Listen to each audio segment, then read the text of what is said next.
तो और भाई लोग कैसे आप सब लोग मेरे यार। तो इस एपिसोड की शुरुआत वही से होता है जहाँ से कि पिछला एपिसोड खत्म हुआ था। पिछले एपिसोड में हम सभी लोगों ने देखा था कि उस लड़की ने गुफा के अंदर उन चारों बदमाशों को मार दिया था, जिसके बाद वो किले के पास जाती है और उसको बोलती है मैंने उन सभी का ध्यान तो रख लिया, अब अगली बारी तुम्हारा। लेकिन वो किले को देखकर हैरान होता है क्योंकि किले बिल्कुल भी घबरा नहीं रहा था। वो लड़की किले से पूछता है अरे आखिरकार तुम डरते क्यों नहीं हो। किले बोलता है डरने से क्या फायदा होने वाला है, अगर मैं कहूँ कि मैं डर रहा हूँ तो क्या तुम मुझे जाने दोगे। अब जबकि मैं तुम्हारे कंट्रोल में हूँ तुम वही करो जो तुम्हें अच्छी लगती है। वो लड़की गुस्से से बोलती है तुम ऐसा मत सोचना कि मैं नहीं जानती हूँ कि आखिरकार तुम्हारे साथ क्या करना है, मुझे सोचने दो कि आखिरकार मैं तुम्हें किस तरह के सजा दूँ। किनली बोलता है क्या तुमने ये नहीं कहा था कि तुम मेरे आंखें निकालने जा रहे हो। वो लड़की बोलती है वो पहले था, अब मैंने अपना मन बदल लिया है। और तुम ऐसे लड़के कैसे हो सकते हो जो एक लड़की के बॉडी को देखने के बावजूद पीला नहीं पड़ता। किनली बोलता है आखिरकार तुम ऐसा क्यों पूछ रहे हो, क्या हम कल्टिवेटरों का एम इमॉर्टल बनना नहीं है। किनले यहाँ पर उस लड़की को ज्ञान के बातें बताना शुरू कर देता है और तभी वो लड़की चिल्लाते हुए बोलता है बंद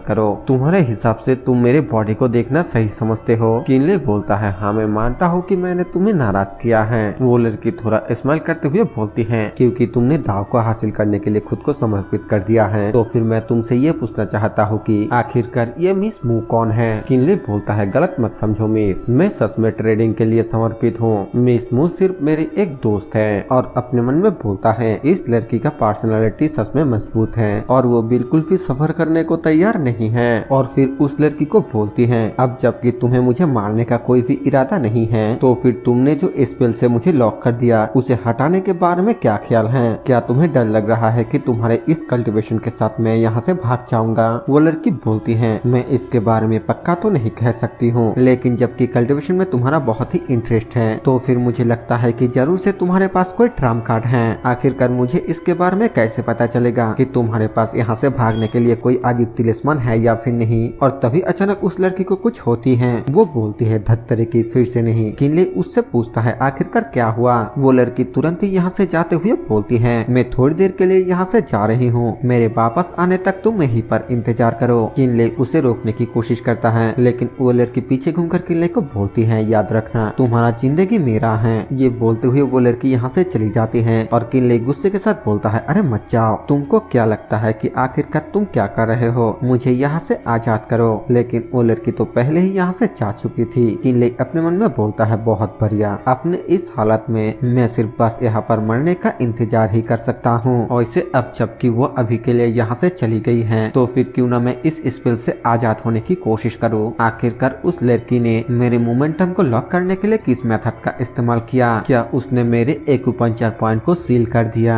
धत्तरी की मेरे स्पिरिचुअल एनर्जी को इस्तेमाल करने का अभी भी कोई तरीका नहीं है, मैं इसे कैसे तोड़ूंगा और इससे कैसे आजाद होऊंगा। क्या मुझे उसके वापस आने तक का इंतजार करना होगा। और तभी अचानक उसके बॉडी से उसके मिस्टीरियस एस्ट्रोलेब बाहर आ जाता है और वो किनले के सील को तोड़ देता है। किनले बोलता है क्या मिस्टीरियस एस्ट्रोलेब मेरा मदद कर रहा है, ये मिस्टीरियस एस्ट्रोलेब तो सच में मेरे लिए लकी स्टार है। और फिर किनले तुरंत ही यहाँ से भागते हुए बोलता है उस लड़की की ताकत बहुत ही ज्यादा है, मैं यहाँ पर बिल्कुल भी नहीं रुक सकता हूँ। अगर वो वापस आ जाती है तो फिर मुझे लगता है कि मैं उससे बच नहीं पाऊंगा। इसके बाद हमें बताया जाता है कि गुफा से भागने के बाद किनले पूरी रात भागते हुए शांगीवान शहर में वापस आ गया। मू फैमिली को इन्फॉर्म करने के बाद वो अपने इंजरीज को हील करने के लिए रिट्रीट करने लगा। किनले जिसने अपने आजादी को वापस हासिल कर लिया है लेकिन उसके मन में अब भी डर है। न्यूटो माउंटेन पर जो कुछ भी हुआ उस बारे में सोचते हुए ये हर कदम पर एक संकट था। किस्मत से आखिर में उसको ज्यादा इंजरीज नहीं आया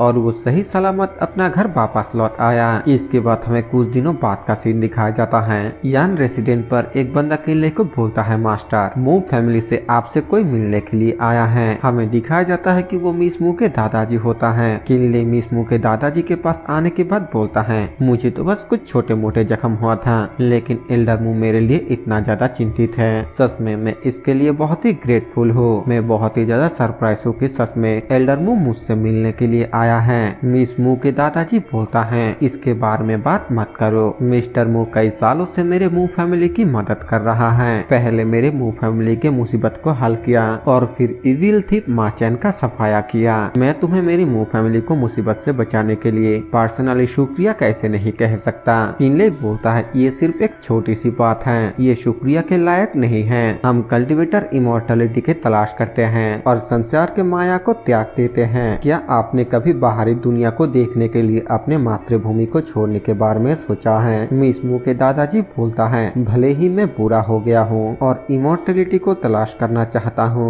लेकिन फिर भी मैं अपने पारिवारिक संबंधों को नहीं छोड़ सकता। मू फैमिली एक सेकेंड रेट का फैमिली है। अगर वो अपने फैमिली स्टेटस को बनाए रखना चाहता है तो फिर इसके लिए उन्हें एक एक्सपर्ट की आइडेंटिटी की जरूरत होगी। तो फिर मैं इसे कैसे सोच सकता हूँ? किनले बोलता है, मुझे लगता है कि ये उससे भी कुछ ज्यादा है ना? मेरे नॉलेज के हिसाब से मू फैमिली कई सालों से रॉयल फैमिली के थ्रोन्स के दावेदार हैं। एम्परर बुरा हो चुका है और उन्होंने अब डानियांग ग्रेट दाव को कल्टीवेट किया है। इसीलिए रॉयल फैमिली के रूल्स के हिसाब से जल्दी झाओ किंगडम के लीडर चेंज हो जाएगा और मू फैमिली का सिक्स प्रिंस के साथ बहुत ही गहरा रिश्ता है। तो ऐसे में क्या मू फैमिली सिंहासन की लड़ाई से बाहर निकल सकता है? इस बात को सुनकर मिस मू के दादाजी जोर जोर से हंसने लगता है और बोलता है, आखिरकार मुझे इस पर क्या कहना चाहिए? तुम सच में ब्लैक मार्केट के हाउस मास्टर कहने के लायक हो। तुम्हारे पास सच में बहुत ही अच्छी जानकारी है। ये बिल्कुल सही है क्योंकि मू फैमिली इसमें शामिल है, इसीलिए हम इससे दूर नहीं जा सकते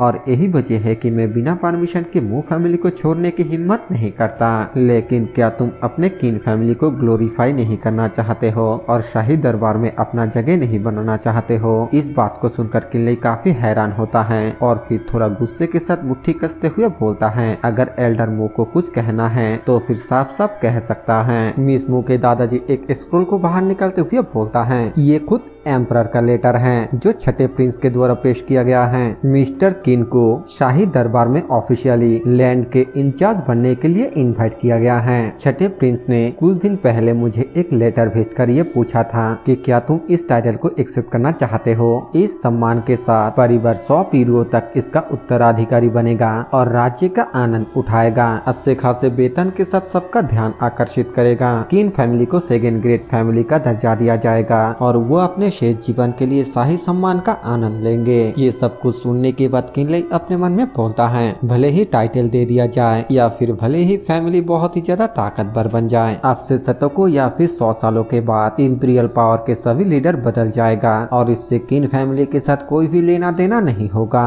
इसके अलावा किन फैमिली के कई मेंबर मारे गए और सिर्फ कुछ ही लोग जिंदा बचे हुए हैं। ये कदम छठे प्रिंस के साथ मुझे जोड़ने की कोशिश करने के अलावा और कुछ भी नहीं है, यानी कि मेरे ताकत का इस्तेमाल करके छठे प्रिंस ताकतवर बनना चाहता है। और फिर वो मिस मू के दादाजी को बोलता है, एल्डर मू के इस दया के लिए मैं उनका आभारी हूँ, लेकिन इसमें मेरा कोई भी इंटरेस्ट नहीं है। रॉयल फैमिली मेरे बारे में कुछ ज्यादा ही सोचता है। यहाँ पर किनले रॉयल फैमिली के इस ऑफर को रिजेक्ट कर देता है और ये वाला एपिसोड यहीं पर खत्म हो जाता है। और मुझे लगता है कि वो लड़की जिसे कि हमने उस गुफा के अंदर देखा था वो कोई प्रिंसेस है। ऐसा हो भी सकता है या फिर नहीं भी हो सकता है। आप लोगों को क्या लगता है कमेंट करके जरूर बताना। बाकी यार इस वीडियो के लिए इतना ही। मैं मिलता हूँ आपसे एक और नए वीडियो के साथ, तब तक के लिए बाय बाय।